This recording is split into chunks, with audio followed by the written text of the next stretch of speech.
여러분, 사람 때문에 잠을 설치는 밤이 있었다면 그건 여러분이 약해서가 아닙니다. 관계라는 것은 몸의 상처와 달리 겉으로 피가 보이지 않기 때문에 아프다는 사실을 더 늦게 깨닫게 됩니다.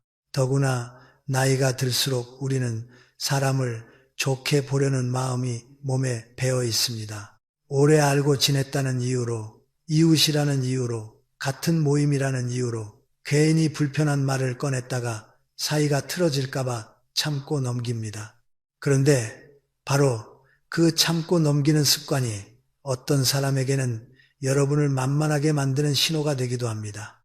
그래서 오늘 저는 여러분이 다시는 사람 때문에 피눈물 흘리지 않도록 겉모습이 아니라 본색을 알아보는 기준을 말씀드리려 합니다.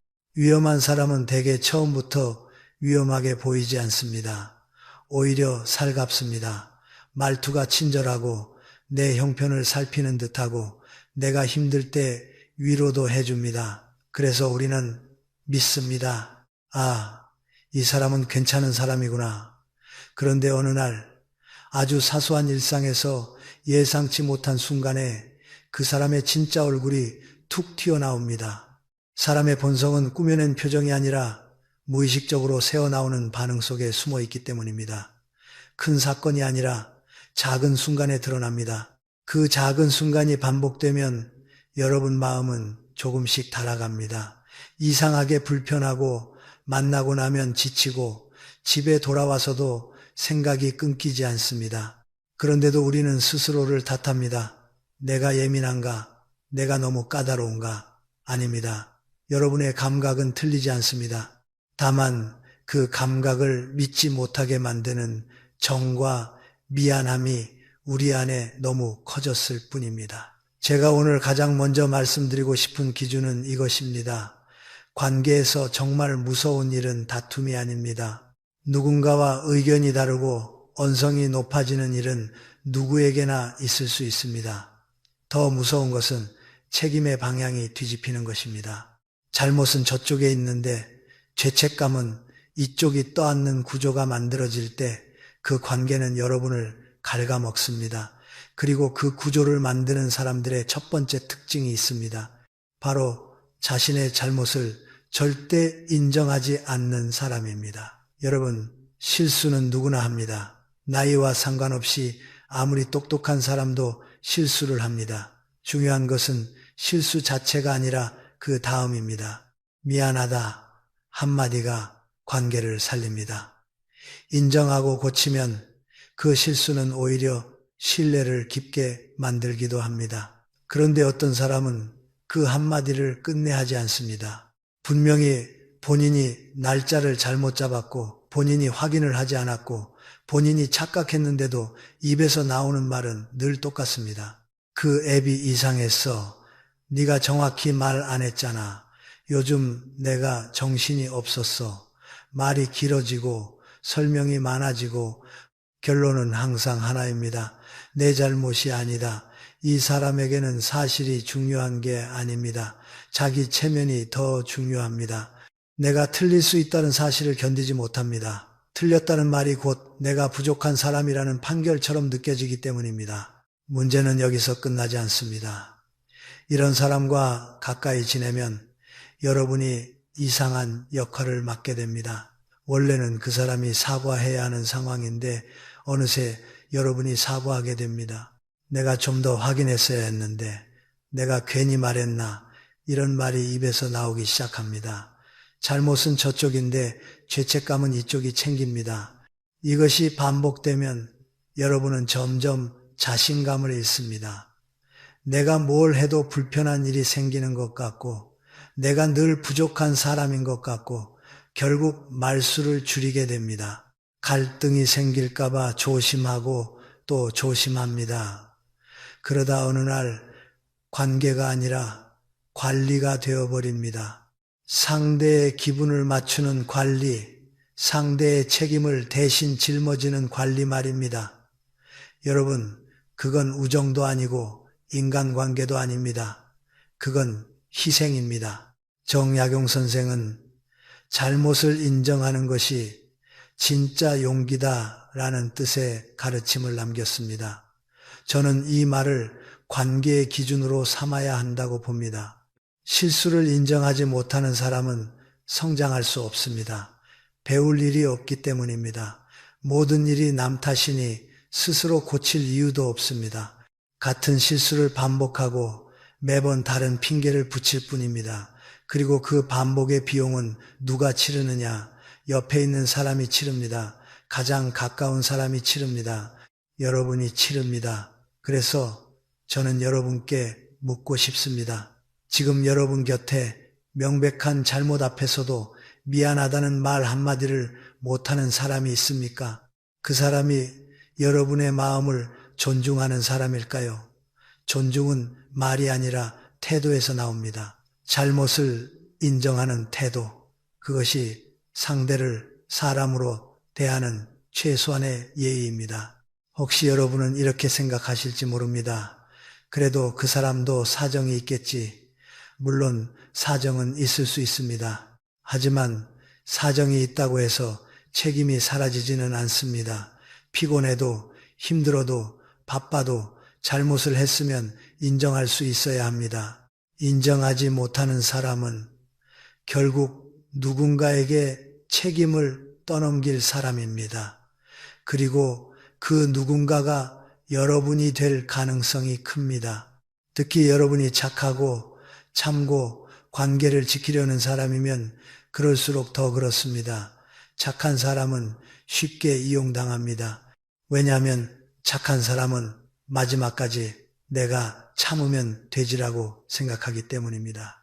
그런데 그 참음은 덕이 아니라 상대에게는 더 해도 된다는 허락이 될 때가 있습니다. 이제부터는 단호해지셔야 합니다. 관계는 노력으로만 유지되는 것이 아닙니다. 서로 책임을 나눌 때 유지됩니다. 한쪽이 계속 인정하지 않으면 관계는 기울어집니다. 여러분이 한 발 양보하면 상대는 두 발을 요구합니다. 여러분이 한 번 대신 사과하면 상대는 다음에도 대신 사과하길 기대합니다. 그러다 보면 어느 순간 여러분의 삶에서 평온이 사라집니다. 마음이 늘 무겁고 만남이 부담이 되고 연락이 오면 심장이 먼저 긴장합니다. 여러분, 그런 관계는 오래 갈수록 여러분을 늙게 만듭니다. 얼굴빛이 어두워지고 말이 줄고 자신이 작아집니다. 저는 여러분이 더 이상 그렇게 살지 않기를 바랍니다. 나이가 들수록 더 중요한 것은 체면이 아니라 평온입니다. 사람을 많이 아는 것이 아니라 마음이 편한 사람을 곁에 두는 것입니다. 그러니 첫 번째 기준을 분명히 하십시오. 명백한 잘못 앞에서 인정하지 않고 핑계부터 찾는 사람, 그 사람은 언젠가 반드시 여러분에게 책임을 떠넘깁니다. 그때 여러분이 상처받기 전에 지금부터 거리 두는 연습을 하십시오. 그것은 냉정함이 아니라 자기 자신을 지키는 성숙함입니다. 여러분은 누군가의 감정과 책임을 대신 처리하라고 태어난 사람이 아닙니다. 여러분은 존중받을 자격이 있는 사람입니다. 그 사실을 오늘부터는 잊지 마십시오. 여러분, 사람을 볼 때 가장 정확한 기준은 그 사람이 나에게 잘하느냐가 아닙니다. 그 사람이 타인의 사정을 어떻게 다루는가입니다.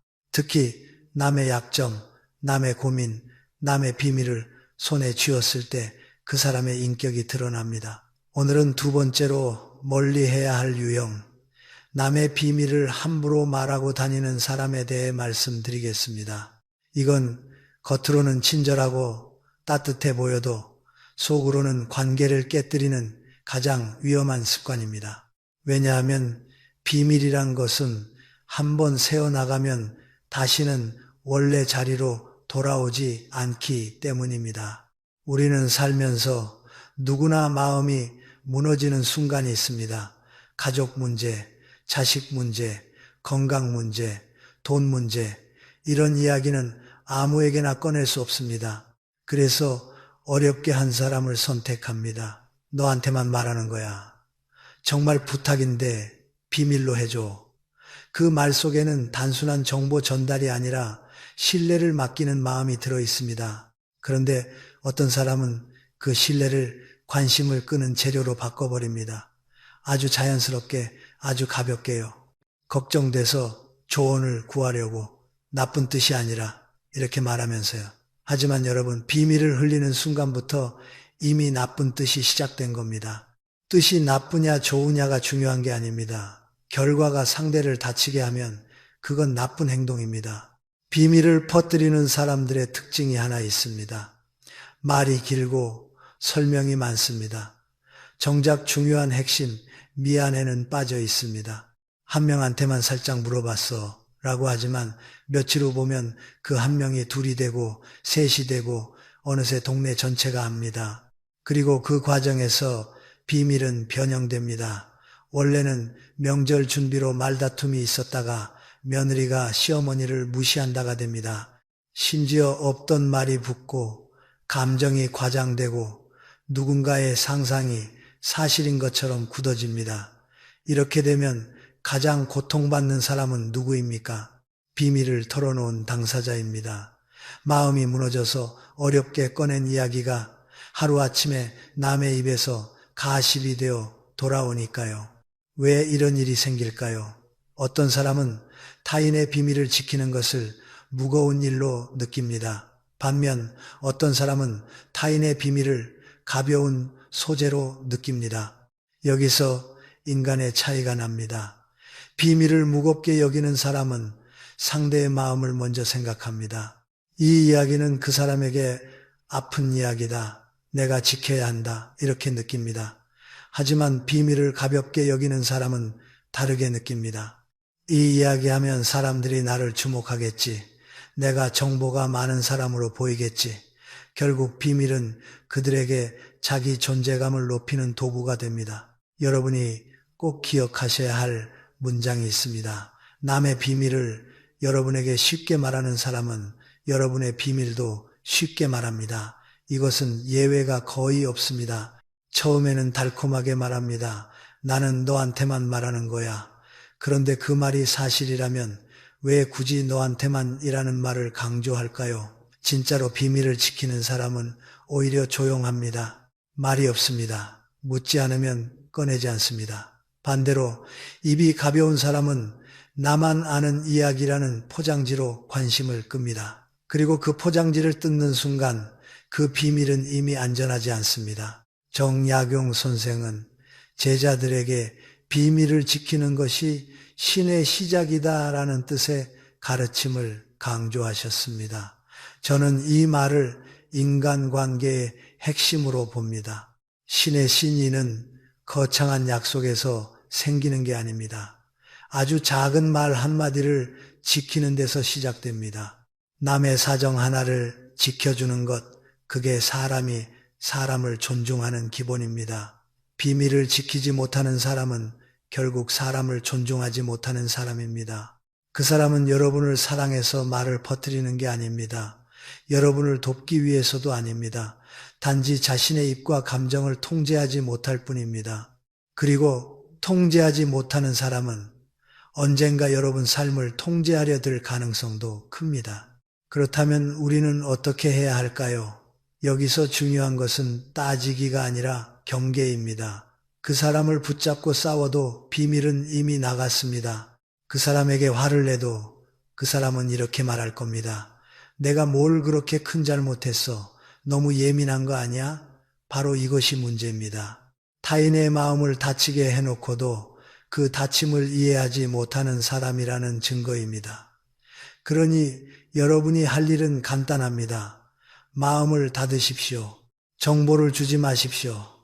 사적인 이야기를 줄이십시오. 거리를 두십시오. 깊은 관계를 맺지 마십시오. 관계는 유지하되 깊이를 조절하는 겁니다.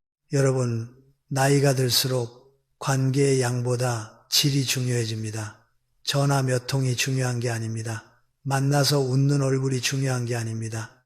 진짜 중요한 것은 여러분이 힘들 때 내 이야기가 안전하게 머무를 사람이 있는가입니다. 비밀을 지키는 사람은 결국 여러분의 마음을 지키는 사람입니다. 그런 사람은 드뭅니다. 그래서 더 소중합니다. 반대로 비밀을 퍼뜨리는 사람은 여러분을 이야깃거리로 만드는 사람입니다. 그런 사람 곁에서 여러분의 마음이 편할 수 없습니다. 제가 여러분께 제안 드립니다. 앞으로 누군가에게 고민을 말하기 전 딱 한 가지를 확인하십시오. 그 사람이 다른 사람의 이야기를 나에게 어떻게 말해왔는가? 늘 누군가의 사정을 재미있게 전하고 내가 들었는 대로 시작하는 사람이었다면 그 사람에게는 여러분의 비밀을 맡기지 마십시오. 그것은 신뢰가 아니라 위험을 맡기는 겁니다. 여러분의 마음은 실험 대상이 아닙니다. 이제 여러분은 관계를 더 조심스럽게 선택하실 나이입니다. 참아주는 관계가 아니라 존중받는 관계를 선택하셔야 합니다. 비밀을 지키지 못하는 사람과는 피상적인 인사만 나누십시오. 깊은 마음은 깊은 사람에게만 주십시오. 그게 여러분의 평온을 지키는 길입니다. 여러분, 인간관계에서 상처가 깊어지는 순간은 싸웠을 때가 아닙니다. 내가 마음을 꺼냈는데 그 마음이 제대로 도착하지 않았을 때입니다. 말을 했는데도 듣는 사람이 없는 느낌. 속상한 이야기를 했는데도 위로는커녕 내 이야기가 공중에서 사라져버리는 느낌. 그럴 때 사람은 묘하게 허탈해지고 더 외로워집니다. 오늘은 세 번째로 멀리해야 할 유형, 모든 대화를 자기 이야기로 끝내는 사람에 대해 말씀드리겠습니다.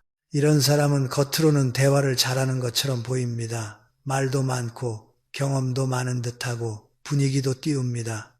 그런데 여러분이 진짜 힘든 이야기를 꺼내는 순간 이상한 일이 벌어집니다. 여러분의 이야기가 시작되자마자 그 사람의 입에서 이런 말이 나옵니다. 아, 그거 나도 말이야. 그리고 곧바로 방향이 바뀝니다. 내가 더 심했어. 나는 이렇게 해결했어. 여러분이 혈압이 걱정된다고 하면 그 사람은 양파즙 이야기를 20분 합니다. 여러분이 가족 문제로 마음이 무겁다고 하면 그 사람은 자기 자식 이야기로 넘어갑니다. 여러분은 분명 내 마음을 말했는데 결국 그 사람의 무대가 됩니다. 여기서 핵심은 말의 양이 아닙니다. 관심의 방향입니다. 대화는 두 사람이 함께 만들어야 합니다. 그런데 어떤 사람은 대화를 상대의 마음을 만나는 자리가 아니라 자기를 드러내는 자리로만 씁니다. 그러면 여러분은 어떻게 됩니까? 점점 말이 줄어듭니다. 어차피 말해봤자 끊길 거라 합니다. 어차피 말해봤자 나도로 덮일 거라 합니다. 결국 여러분은 듣는 사람, 맞장구 치는 사람, 고개 끄덕이는 사람으로 굳어집니다. 그리고 집에 돌아오면 더 공허해집니다. 친구를 만났는데도 마음이 채워지지 않았기 때문입니다. 오히려 내가 왜 만났지? 라는 생각이 들고 만남이 부담이 됩니다. 왜 이런 사람이 생길까요? 이런 사람들은 대개 공감이 부족합니다. 공감이란 상대의 감정을 따라가며 지금 당신이 힘들겠구나를 느끼는 능력입니다. 그런데 공감이 부족한 사람은 상대의 감정을 느끼지 못하고 정보를 처리만 합니다. 혈압이 높다? 그러면 해결책을 말해야지 이렇게 생각합니다. 그래서 위로 대신 처방을 내놓고 질문 대신 자기 경험을 늘어놓습니다. 문제는 여러분이 원하는 것이 해결책이 아닐 때가 많다는 겁니다. 사람은 종종 해결보다 이해가 필요합니다. 그래, 많이 걱정됐겠구나. 그 마음이 힘들었겠다. 이 한마디가 사람을 살립니다. 그런데 자기 이야기로 끝내는 사람은 그 한마디를 못합니다. 아니, 그 한마디의 가치를 모릅니다. 더 무서운 특징이 있습니다. 이런 사람들은 대화를 경쟁으로 만들어버립니다. 여러분이 무릎이 아프다 하면 나는 더 아파로 갑니다. 여러분이 요즘 힘들다 하면 나도 옛날에 더 힘들었어가 됩니다. 여러분의 기쁨도 마찬가지입니다. 좋은 일이 있었다 하면 나는 더 큰 일이 있었어로 덮어버립니다. 그러면 여러분은 어떤 감정을 배우게 됩니까? 기쁨도 말하지 못하고 슬픔도 말하지 못합니다.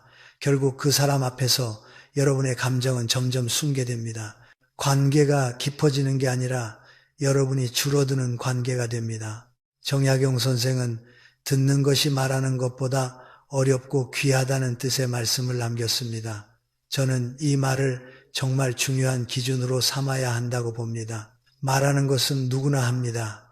하지만 들어주는 것은 아무나 못합니다. 들어준다는 것은 상대의 말이 끝날 때까지 기다리는 인내이고 상대의 감정을 존중하는 태도이며 내가 지금 더 말하고 싶은 욕구를 잠시 내려놓는 절제입니다.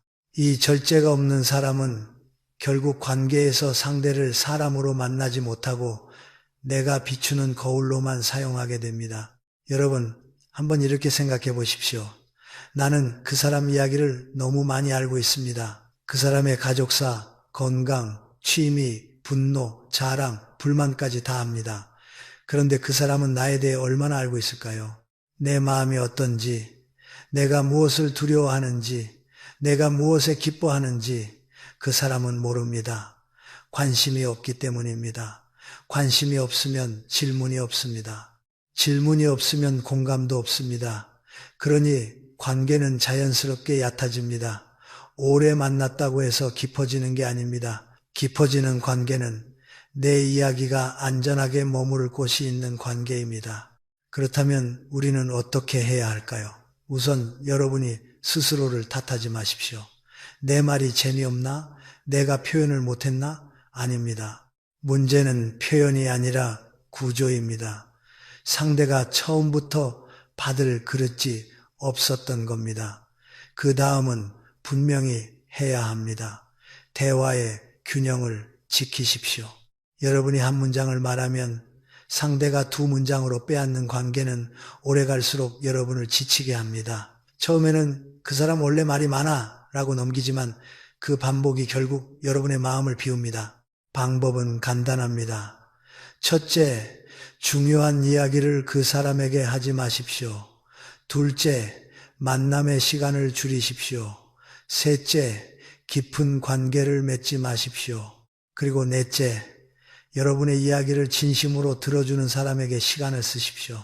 여러분의 말에 귀 기울이고 중간에 끊지 않고 질문하고 그랬구나라고 받아주는 사람, 그런 사람이 진짜 사람입니다. 여러분, 나이가 들수록 우리는 더 이상 아무에게나 마음을 줄 시간이 없습니다. 관계는 선택입니다. 그리고 그 선택의 기준은 단순합니다. 내가 그 사람을 만나고 난 뒤 마음이 편해지는가, 더 고갈되는가, 대화는 에너지를 채워야 합니다. 그런데 만나고 나면 늘 허탈하고 말하고 싶은 마음이 사라지고 집에 돌아와 더 외로워진다면 그 관계는 이미 답이 나와 있습니다. 여러분의 목소리가 사라지는 곳에서는 여러분의 삶도 작아집니다. 이제는 여러분의 목소리를 존중해주는 사람 곁에 머무십시오. 그것이 남은 인생의 품격입니다. 여러분, 인간관계에서 가장 피곤한 사람은 나쁜 말을 하는 사람이 아닙니다. 감정을 통제하지 못하는 사람입니다. 말이 독해도 시간이 지나면 잊히는 경우가 있습니다. 하지만 감정이 폭발하는 사람 옆에 있으면 여러분의 몸이 먼저 반응합니다. 심장이 조마조마해지고 말이 조심스러워지고 약속 전부터 피곤해집니다. 오늘은 네 번째로 멀리해야 할 유형, 감정을 다스리지 못하고 폭발하는 사람에 대해 말씀드리겠습니다. 이런 사람들은 대개 이렇게 시작합니다. 아주 사소한 일에서 갑자기 목소리가 커집니다. 커피가 5분 늦게 나왔다고 직원에게 날이 선 말이 튀어나옵니다. 왜 이렇게 늦어? 확인도 안 하고 내오나. 상대가 사과해도 멈추지 않습니다. 분노의 크기가 상황의 크기와 맞지 않습니다. 우리는 그 장면을 보면서 속으로 이렇게 느낍니다. 저 정도 일로 저렇게까지 화낼 일인가? 그렇습니다. 화낼 일이 아닙니다. 그런데도 화를 냅니다. 왜냐하면 그 분노는 지금 눈앞의 커피 때문이 아니라 그 사람 안에 쌓여있던 불안과 좌절이 밖으로 터지는 방식이기 때문입니다. 여러분, 분노는 종종 상황을 핑계로 삼습니다. 진짜 원인은 내면에 있는데 표면에서는 외부 탓을 합니다. 그래서 이런 사람들은 같은 패턴을 반복합니다. 음식이 늦어도 화, 길이 막혀도 화, 누군가가 실수해도 화, 심지어 자신이 조금 불편해도 화입니다. 그때 옆에 있는 사람은 어떤 역할을 하게 될까요? 감정의 방파제가 됩니다. 괜찮아. 그럴 수도 있지. 그만해. 창피해. 이렇게 달래고 수습합니다. 처음에는 친구니까, 가족이니까 하며 넘깁니다. 하지만 시간이 지나면 여러분이 더 먼저 지칩니다. 왜냐하면 여러분은 늘 긴장 상태로 살아야 하기 때문입니다. 감정을 폭발하는 사람과 가까이 있으면 관계는 자연스럽게 눈치 게임이 됩니다. 오늘은 기분이 어떤지, 이 말을 하면 화를 낼지, 저 행동을 하면 삐질지, 여러분의 머릿속에 늘 계산이 돌아갑니다. 대화의 내용보다 분위기를 먼저 읽게 됩니다. 그런데 여러분, 이건 정상적인 관계가 아닙니다. 관계는 편안함 위에 세워져야 합니다. 그런데 그 사람 때문에 늘 긴장해야 한다면 그건 이미 여러분의 평온을 침범하는 관계입니다. 또 한 가지, 우리가 흔히 속는 지점이 있습니다. 그래도 나한테는 화를 안 내 라고 말하는 경우입니다. 여러분, 그건 안전하다는 뜻이 아닙니다. 그 사람의 분노는 언제든 방향이 바뀔 수 있는 것입니다. 오늘은 직원에게, 내일은 다른 친구에게, 그 다음은 결국 가장 가까운 사람에게 향합니다. 감정을 조절하지 못하는 사람은 상황에 따라 화살을 쏘는 것이지 원칙에 따라 멈추는 사람이 아닙니다. 그러니 나에게는 아직 안 그랬다는 말은 아직 내 차례가 안 왔다에 가깝습니다. 정약용 선생은 화를 다스리지 못하는 자는 스스로를 다스리지 못한다는 뜻으로 경계하셨습니다. 저는 이 말이 관계의 본질을 찌른다고 생각합니다. 자기 자신도 다스리지 못하는 사람이 어떻게 타인과 건강한 관계를 맺겠습니까? 감정 조절은 인간관계의 기본입니다. 특히 나이가 들수록 감정 조절은 품격입니다. 큰 소리를 낸다고 권위가 생기는 게 아닙니다. 오히려 자기 감정을 다룰 줄 아는 사람이 진짜 강한 사람입니다. 여러분이 조심해야 할 것은 큰 분노만이 아닙니다. 침묵으로 벌을 주는 분노도 있습니다. 겉으로는 조용하지만 표정이 굳고 말을 끊고 1시간이고 2시간이고 분위기를 얼립니다. 옆에 있는 사람은 어떻게 됩니까? 계속 불안합니다. 내가 뭘 잘못했나? 언제 풀리나? 하며 눈치를 봅니다. 이것도 폭력입니다. 소리 지르는 폭력과 침묵으로 조종하는 폭력은 형태만 다를 뿐 결과는 같습니다. 상대를 불안하게 만들고 자존감을 깎고 관계를 지배합니다. 여러분, 중요한 건 이것입니다. 여러분은 누군가의 감정 쓰레기통이 아닙니다.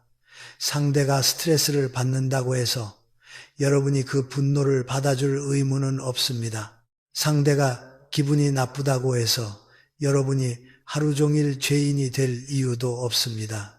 관계는 서로를 편안하게 해야 합니다. 그런데 한쪽이 감정을 폭발하거나 침묵으로 벌을 주며 상대를 흔든다면 그 관계는 이미 건강하지 않습니다. 그럼 우리는 어떻게 해야 할까요? 먼저 여러분 스스로의 기준을 세우셔야 합니다. 나는 소리 지르는 사람과는 오래 못 지낸다. 나는 침묵으로 상대를 벌주는 사람과는 깊게 관계 맺지 않는다. 이 기준을 마음속에 분명히 두십시오. 그리고 두 번째, 그 사람이 감정을 폭발할 때 여러분이 수습 역할을 자동으로 맡지 마십시오. 물론 당장 그 자리에서 분위기를 살려야 하는 상황도 있을 수 있습니다. 하지만 반복적으로 여러분이 수습하면 그 사람은 더 쉽게 폭발합니다. 어차피 누군가가 정리해 주니까라는 학습이 생기기 때문입니다. 세 번째, 가능하면 거리를 두십시오. 시간과 만남의 빈도를 조절하십시오. 여러분의 삶에는 평온이 필요합니다. 우리는 남은 인생에서 더 이상 긴장 속에 살 이유가 없습니다. 늘 눈치 보며 만나는 관계보다 혼자 편안한 시간이 훨씬 낫습니다. 혼자가 외로운 게 아니라 불안한 관계가 사람을 더 외롭게 만듭니다.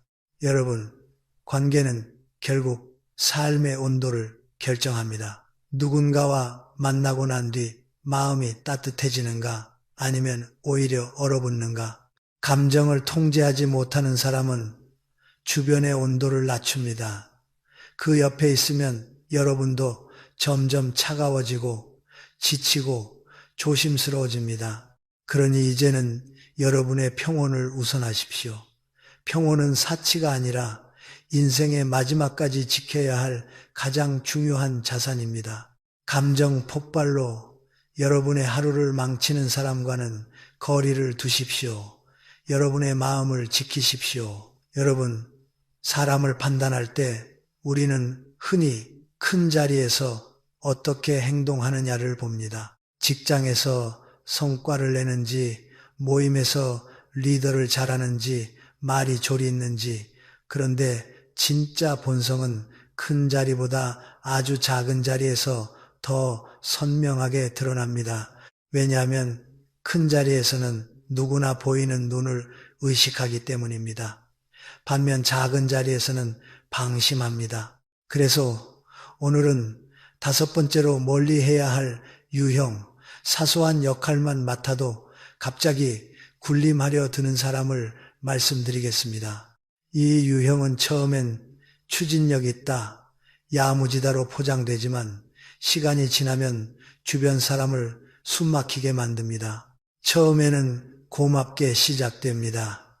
누군가 귀찮은 일을 맡겠다고 나섭니다. 회비관리, 단톡방 공지, 일정 조율, 엑셀 정리. 사실 이런 일은 다들 하기 싫어합니다. 누군가 해주면 편합니다. 그래서 우리는 칭찬합니다. 아유, 고맙다. 덕분에 편하다. 그런데 문제는 그 다음 달부터 시작됩니다. 맡은 일의 범위를 넘어섭니다. 관리가 통제가 되고 도움은 지배로 변합니다. 누가 의견을 내면 그건 제가 판단할게요 라고 말합니다. 투표로 정하자는 말에는 표정을 굳힙니다. 자기 허락 없이는 아무것도 못하게 만듭니다. 회비 관리자였는데 어느새 회장처럼 행동합니다. 여러분, 이 변화가 왜 무섭냐 하면 그 사람이 진짜 권력을 가진 것도 아닌데도 이렇게 변한다는 점입니다. 이런 사람들의 내면에는 흔히 공통점이 있습니다. 작은 고난으로도 자신을 크게 느끼고 싶은 욕구가 큽니다. 평소에는 자존감이 불안정합니다. 스스로를 믿지 못합니다. 그러니 남을 통제함으로써 자기 가치를 확인하려 합니다. 내가 결정권자야, 내 말이 기준이야, 이런 방식으로 자기 존재를 증명합니다. 겉으로는 단호함처럼 보일 수 있지만 본질은 단호함이 아니라 열등감의 보상 행동입니다. 내가 약하다는 느낌을 지우기 위해 누군가를 아래로 두고 싶은 겁니다. 여러분이 여기서 반드시 알아야 할 것은 이 유형이 가진 가장 위험한 습관입니다. 권한을 봉사가 아니라 특권으로 여긴다는 점입니다. 봉사는 모두를 편하게 하는 방향으로 흐릅니다. 투명하게 공유하고 의견을 모으고 결과를 정리합니다. 하지만 특권은 다릅니다. 특권을 가진 사람은 정보를 독점합니다. 결정 과정을 숨깁니다. 그리고 자신을 거치게 만듭니다. 제가 해야 합니다. 제가 알아서 합니다. 라는 말이 늘어나면 실제로는 나를 통과하지 않으면 안 된다는 구조가 만들어집니다. 그러면 모임은 어떤 분위기가 됩니까? 자유롭게 말하지 못합니다. 이거 해도 되나? 저거 말하면 기분 나빠할까? 이런 조심이 늘어납니다. 결국 사람들은 모임이 즐거워서가 아니라 눈치 보느라 피곤해집니다. 정약용 선생은 목민심서에서 작은 권세를 휘두르는 자를 경계하라는 취지의 경고를 남겼습니다. 저는 이 말이 지금에도 그대로 적용된다고 봅니다. 작은 자리에서 교만한 사람은 큰 자리에서 더 위험해집니다. 작은 일에서도 사람을 깔보고 통제하려 드는 사람이 더 큰 권한을 갖게 되면 어떻게 될까요? 반대하는 사람을 불편해할 것이고 결국 배제하려 할 겁니다. 처음에는 일을 잘 굴린다는 명분으로 시작하지만 마지막엔 사람을 굴리는 방식으로 끝납니다. 여러분이 특히 조심해야 할 것은 이런 사람과 함께 있을 때 여러분 자신이 변한다는 사실입니다. 처음에는 그냥 저 사람이 깐깐한가 보다 하고 넘어갑니다. 그런데 시간이 지나면 여러분이 먼저 움츠러듭니다. 원래 여러분은 자유롭게 의견을 내던 사람이었는데 어느 순간부터 허락을 구합니다. 이거 괜찮을까요? 그럼 어떻게 하면 좋을까요? 이렇게요. 여러분의 주체성이 조금씩 줄어듭니다. 그리고 관계가 오래될수록 그 줄어듦은 습관이 됩니다. 여러분, 이것이 가장 무섭습니다. 사람 하나 때문에 여러분의 태도가 바뀌고 여러분의 성격이 바뀌고 여러분의 삶의 크기가 작아지는 것, 그건 결코 가볍게 볼 문제가 아닙니다. 그럼 우리는 어떻게 해야 할까요? 첫째, 초기 신호를 놓치지 마십시오. 누군가 작은 역할을 맡자마자 말투가 달라지고 결정권을 독점하고 의견을 맡고 내가 수고하니까 내 말대로 라는 태도를 보인다면 그건 능력이 아니라 경고입니다. 둘째, 기준을 세우십시오. 이건 함께 결정합시다. 정보는 공유합시다. 투표로 정합시다. 이 말에 과민하게 반응한다면 그 사람은 협업이 아니라 지배를 원하는 겁니다. 셋째, 가능하면 거리를 두십시오. 여러분이 그 사람을 바꾸려 애쓰지 마십시오. 권력에 취한 사람은 쉽게 바뀌지 않습니다. 오히려 여러분이 지칩니다. 넷째, 여러분 자신을 확인하십시오. 그 사람을 만나고 난 뒤 내가 자꾸 작아지는지, 말이 줄어드는지, 눈치를 보게 되는지, 그렇다면 이미 답은 나와 있습니다. 관계는 편안해야 합니다. 모임은 즐거워야 합니다. 작은 역할 때문에 숨 막히는 분위기가 만들어진다면 그건 더 이상 건강한 공동체가 아닙니다. 여러분, 삶의 후반부에는 누가 나를 끌어올려 주는가만큼 누가 나를 작아지게 만드는가를 더 정확히 봐야 합니다. 작은 권한에 취해 군림하려는 사람은 여러분을 동등한 사람으로 보지 않습니다. 아래 사람으로 봅니다. 그래서 여러분이 점점 허락을 구하게 만듭니다. 그러나 여러분은 누군가의 허락을 받아야 사는 사람이 아닙니다. 여러분은 존중받아야 할 사람이고 동등한 관계 속에서 편안하게 살아야 할 사람입니다. 그러니 작은 권력에 취한 사람을 멀리 하십시오. 그게 여러분의 품격을 지키는 길입니다. 여러분, 사람의 인격을 가장 정확히 보여주는 장면이 있습니다. 그 사람이 나에게 어떻게 하느냐가 아닙니다. 자기보다 약한 사람에게 어떻게 하느냐입니다. 오늘은 여섯 번째로 멀리 해야 할 유형, 상대의 위치에 따라 태도가 180도 바뀌는 사람에 대해 말씀드리겠습니다. 이 유형은 겉으로는 사교적이고 예의 바른 것처럼 보입니다. 그런데 한 번만 유심히 보면 그 예의가 인격이 아니라 계산이라는 것을 금방 알 수 있습니다. 이런 사람들은 보통 이런 모습을 보입니다. 식당에서 직원이 메뉴판을 가져오는데도 눈을 마주치지 않습니다. 물 먼저 가져와요. 이거 다시 데워와요. 말투는 명령이고 주세요나 감사합니다. 같은 말이 없습니다. 조금만 일이 늦어져도 표정이 굳고 짜증이 올라옵니다. 계산할 때 카드가 한 번에 안 찍히면 직원에게 불만을 쏟아냅니다. 옆에 있는 사람은 민망합니다. 상황이 크지 않은데도 분위기가 험해집니다. 그런데 더 소름 돋는 장면은 그 다음에 나옵니다. 우연히 그 장소에서 윗사람으로 보이는 누군가를 만나는 순간 그 사람의 얼굴이 바뀝니다.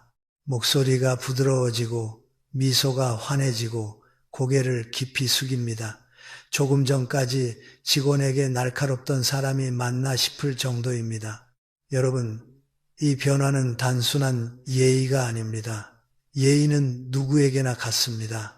진짜 예의는 상황에 따라 바뀌지 않습니다. 그런데 태도가 바뀌는 사람은 관계를 사람 대 사람으로 보지 않습니다.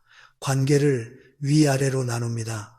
도움이 되는 사람인가, 도움이 안 되는 사람인가, 내게 이익이 되는 사람인가, 이익이 없는 사람인가.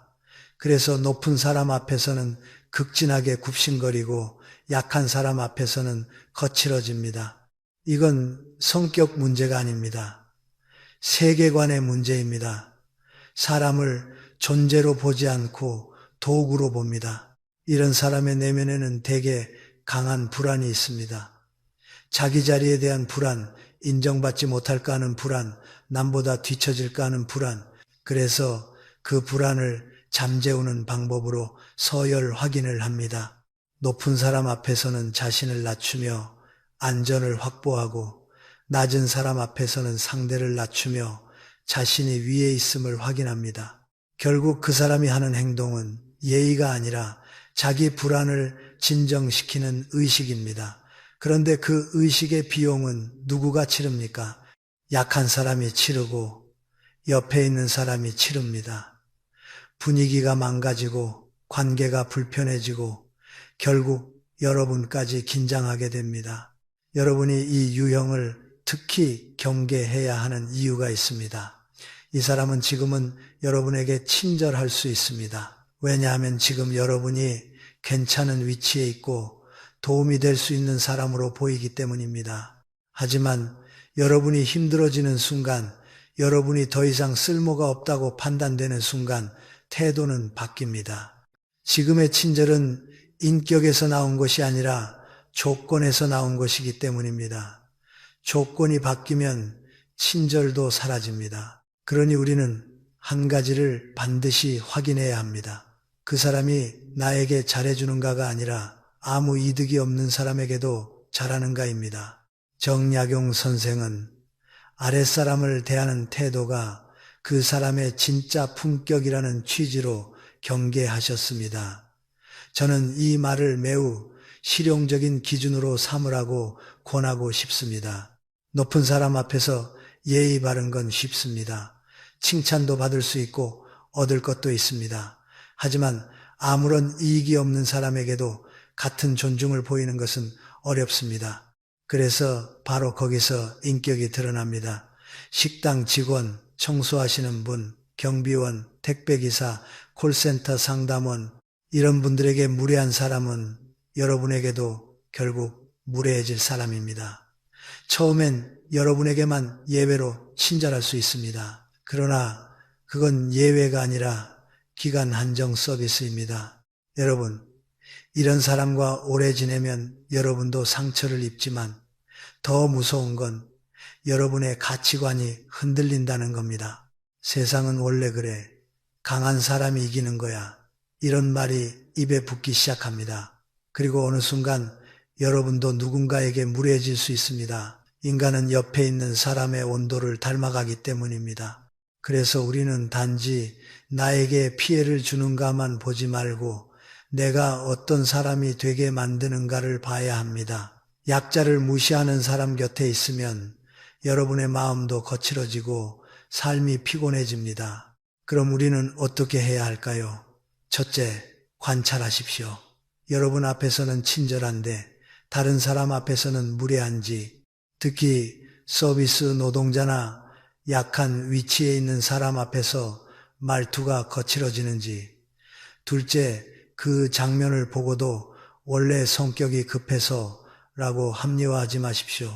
성격이 급해도 예의는 지킬 수 있습니다. 급함은 변명이지 이유가 아닙니다. 셋째, 그런 장면이 반복된다면 관계의 깊이를 조절하십시오. 깊게 엮이지 마십시오. 함께 여행, 돈 거래, 공동 프로젝트 같은 얽힘을 만들지 마십시오. 이런 사람과 얽히면 여러분이 불리해지는 순간 태도가 바뀌며 더 크게 다칠 수 있습니다. 여러분, 나이가 들수록 우리는 더 분명한 기준이 필요합니다. 사람의 품격은 학력이나 직함이 아니라 약자를 대하는 방식에 있습니다. 여러분을 진짜로 존중하는 사람은 여러분 앞에서만 예의 바른 사람이 아닙니다. 누구에게나 같은 존중을 보입니다.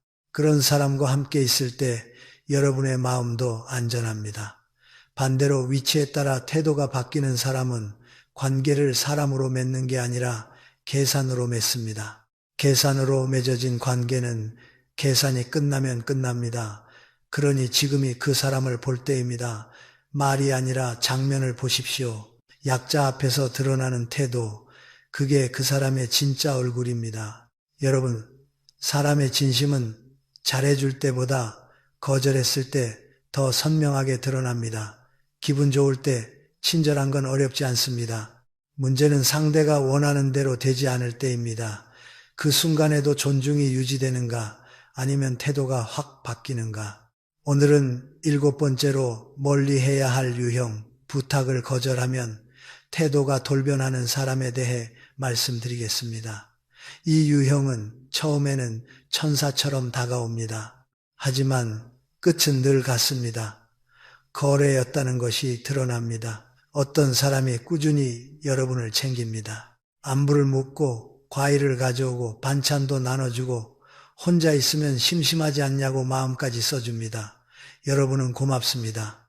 이렇게까지 안 해도 된다고 말해도 그 사람은 웃으며 말합니다. 좋아서 하는 거야. 이 말이 참 따뜻하게 들립니다. 그래서 우리는 믿습니다. 아, 이 사람은 정말 정이 많은 사람이구나. 그런데 시간이 지나 그 사람이 조심스럽게 한 가지를 꺼냅니다. 명의를 빌려달라거나 보증을 서달라거나 돈을 잠깐 빌려달라거나 누군가에게 부탁을 전해달라거나 그 부탁은 겉으로는 작아 보이지만 여러분 인생을 흔들 수 있는 부탁일 때가 많습니다. 여러분이 그 부탁을 거절합니다. 이유는 충분합니다. 원칙이 있고 가족과의 약속이 있고 살아오며 배운 교훈이 있기 때문입니다. 여러분은 미안하다고 말합니다. 마음은 있지만 어렵다고 말합니다. 그런데 바로 그 순간 그 사람의 표정이 바뀝니다. 목소리가 달라지고 말이 짧아지고 서운함이 아니라 분노와 계산이 섞인 기운이 올라옵니다.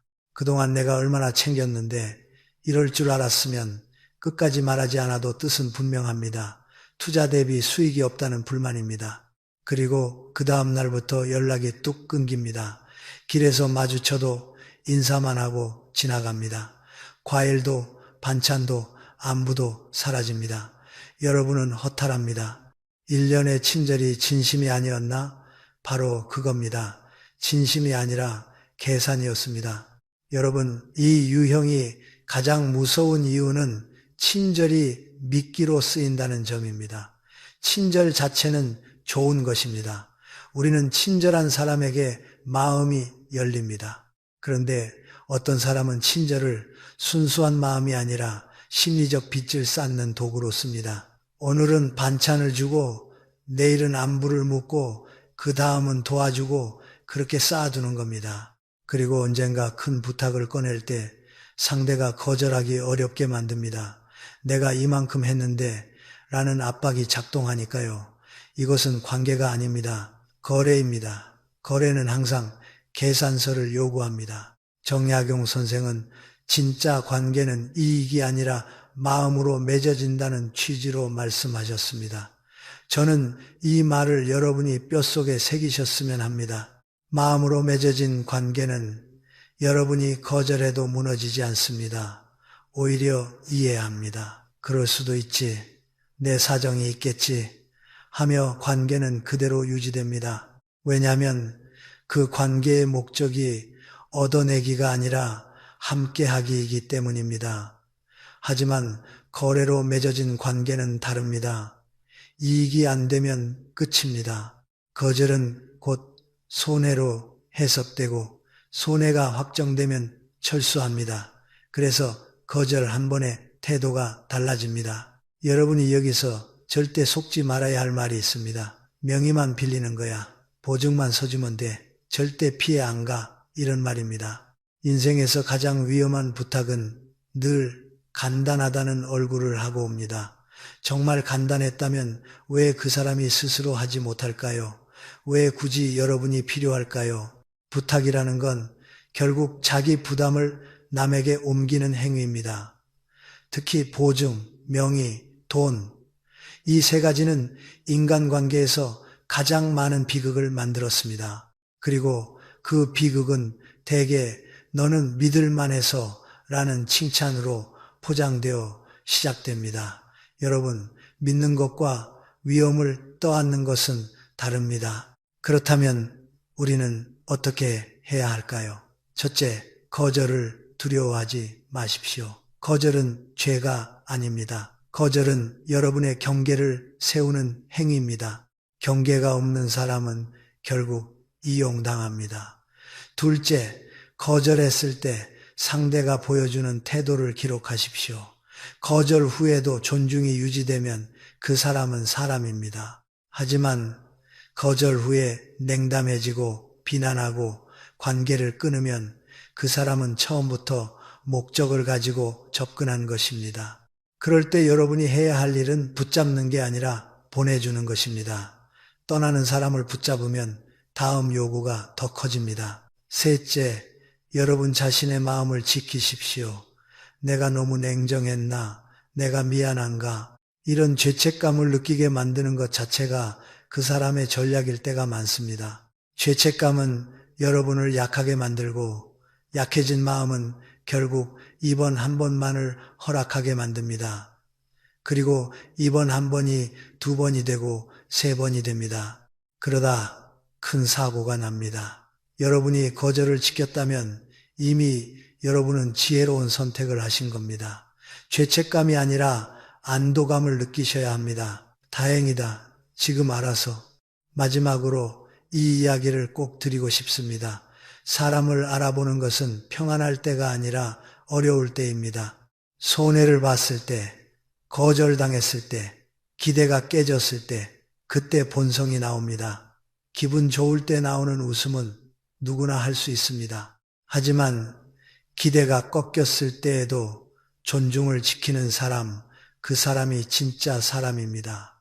여러분은 누군가의 목적이 아닙니다. 여러분은 그 자체로 소중한 사람입니다. 거절 한 번에 사라지는 사람은 애초에 여러분을 사람으로 보지 않았던 겁니다. 그러니 미련 두지 마십시오. 보내주십시오.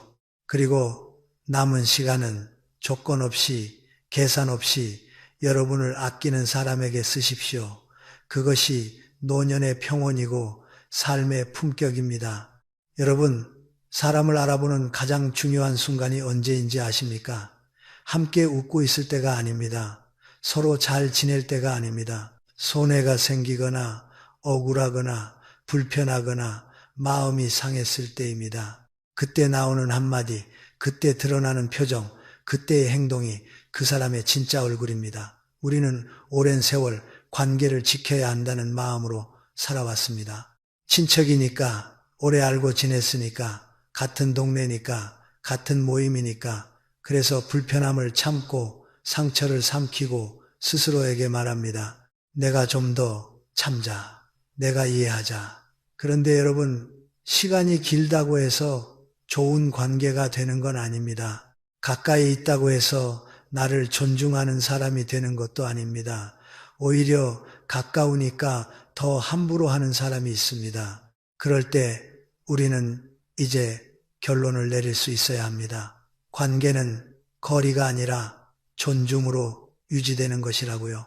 오늘 우리는 7가지 행동을 통해 즉시 거리를 둬야 할 사람의 모습을 보았습니다. 잘못을 인정하지 않고 남 탓으로 빠지는 사람, 남의 비밀을 퍼뜨리는 사람, 대화를 늘 자기 이야기로 끝내는 사람, 감정을 폭발시키거나 침묵으로 벌주는 사람, 작은 권한에 취해 타인을 통제하려는 사람, 상대 지위에 따라 태도가 바뀌는 사람, 거절하면 돌변하는 사람, 이 7가지는 서로 다르게 보이지만 뿌리는 하나입니다. 상대를 사람으로 보지 않는 태도입니다. 상대의 마음과 존엄을 존중하지 않고 필요와 감정만 앞세우는 태도입니다. 그래서 그들 곁에 있으면 여러분은 점점 작아집니다. 말이 줄고 눈치를 보고 책임을 대신 지고 마음이 달아갑니다. 여러분, 여기서 한 가지를 분명히 해야 합니다. 이런 사람들과 거리를 두는 것은 나쁜 행동이 아닙니다. 내가 너무 냉정한가? 내가 너무 예민한가? 라고 자신을 의심하지 마십시오. 오히려 그것은 나 자신을 사랑하고 보호하려는 책임감 있는 행동입니다. 우리는 젊을 때 관계를 넓히는 데 에너지를 씁니다. 하지만 나이가 들수록 관계를 줄이고 다듬는 데 지혜를 씁니다. 관계의 숫자를 늘리는 것이 인생의 목표가 아닙니다. 마음이 편한 관계, 신뢰가 있는 관계, 존중이 오가는 관계를 남기는 것이 목표입니다. 그러니 이제는 좋은 사람을 찾는 것만큼이나 나를 함부로 대하는 사람 곁에 머물지 않는 것이 중요합니다. 여러분, 마음 한구석에서 이상하다고 느껴지는 기운이 있을 때가 있습니다. 겉으로는 괜찮은데 만나고 나면 피곤합니다. 말로는 친절한데 결정적인 순간에 나를 흔듭니다. 그때 우리는 스스로를 설득합니다. 내가 예민해서 그래. 저 사람도 사정이 있겠지. 오래 봐온 사이인데. 하지만 여러분, 그 불편함은 대개 틀리지 않습니다. 그 불편함은 여러분이 오랜 세월 살아오며 쌓아온 감각입니다. 삶의 경험이 만들어낸 경보입니다.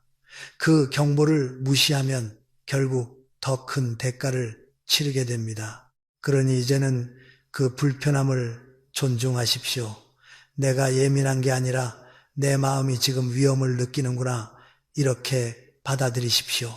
그렇다면 현실적으로 우리는 어떻게 해야 할까요? 저는 세 가지를 권하겠습니다. 첫째, 거리의 종류를 구분하십시오. 완전히 끊어야 할 사람도 있지만 끊을 수 없다면 깊이를 조절해야 합니다. 같은 동네, 같은 친척, 같은 모임이라면 인사와 예의만 남기고 마음을 닫는 방식으로 거리를 둘 수 있습니다. 둘째, 정보를 줄이십시오. 비밀을 퍼뜨리는 사람, 이용하려는 사람에게는 내 사정을 자세히 말하지 마십시오. 말이 줄면 약점이 줄고 약점이 줄면 흔들림이 줄어듭니다. 셋째, 경계선을 말로 세우는 연습을 하십시오. 그건 어렵습니다. 그건 제 원칙입니다. 여기까지 하겠습니다. 짧고 단정하게. 설명을 길게 하면 흔들립니다. 원칙을 길게 말하면 공격받을 틈이 생깁니다. 단정함은 무례가 아닙니다. 단정함은 나를 지키는 언어입니다. 그리고 한 가지 더, 여러분이 반드시 가져야 할 마음이 있습니다. 외로움을 두려워하지 마십시오. 많은 분들이 사람을 끊으면 외롭다고 말합니다. 하지만 여러분, 외로움은 사람의 숫자로 해결되지 않습니다. 불안한 관계 속에 있어도 외롭습니다. 내 마음이 존중받지 못하면 사람들 가운데 있어도 외롭습니다. 반대로 관계가 적어도 마음이 안전하면 삶은 훨씬 편안합니다. 나이가 들수록 필요한 것은 화려한 인간관계가 아니라 마음의 평온입니다. 평온은 누군가가 주는 게 아니라 여러분이 선택해서 지키는 것입니다. 정약용 선생은 유배지에서 사람을 보는 기준을 남겼습니다. 사람의 진짜 얼굴은 기분 좋을 때 나오지 않고 불편할 때 나온다는 뜻입니다. 저는 그 말씀을 이렇게 바꾸어 드리고 싶습니다. 사람은 당신이 거절했을 때, 당신이 약해졌을 때, 당신이 손해를 봤을 때 드러난다. 그러니 여러분이 사람을 볼 때는 그 사람이 여러분에게 잘해주는 순간만 보지 마십시오. 다른 사람에게, 특히 약한 사람에게 어떻게 하는지 보십시오. 그리고 여러분이 원칙을 지켰을 때 그 사람이 어떻게 반응하는지 보십시오. 그 장면이 그 사람의 본질입니다. 여러분, 이제 마지막으로 이 한마디는 꼭 기억하셨으면 합니다. 여러분은 존중받을 자격이 있습니다. 60년, 70년을 살아오며 여러분은 충분히 애쓰셨습니다. 가족을 위해, 자식을 위해, 조직을 위해, 관계를 위해 참아왔습니다. 이제는 여러분 자신을 먼저 생각하셔도 됩니다. 여러분을 힘들게 하는 사람에게 더 이상 마음을 쓰지 않아도 됩니다. 그건 이기적인 것이 아니라 너무 늦게 배운 지혜입니다. 오늘부터는 이렇게 선택하십시오. 나를 작아지게 만드는 사람과는 멀어지고 나를 편안하게 만드는 사람 곁으로 가십시오. 나의 마음을 가볍게 하는 사람에게 시간을 쓰십시오. 나를 존중해 주는 사람에게 웃음을 주십시오. 그리고 무엇보다 여러분 스스로를 존중하십시오. 관계를 정리하는 순간은 아픈 순간이지만 그 아픔 뒤에는 반드시 평온이 옵니다. 여러분의 남은 인생은 그 평온 위에서 더 단단해질 것입니다.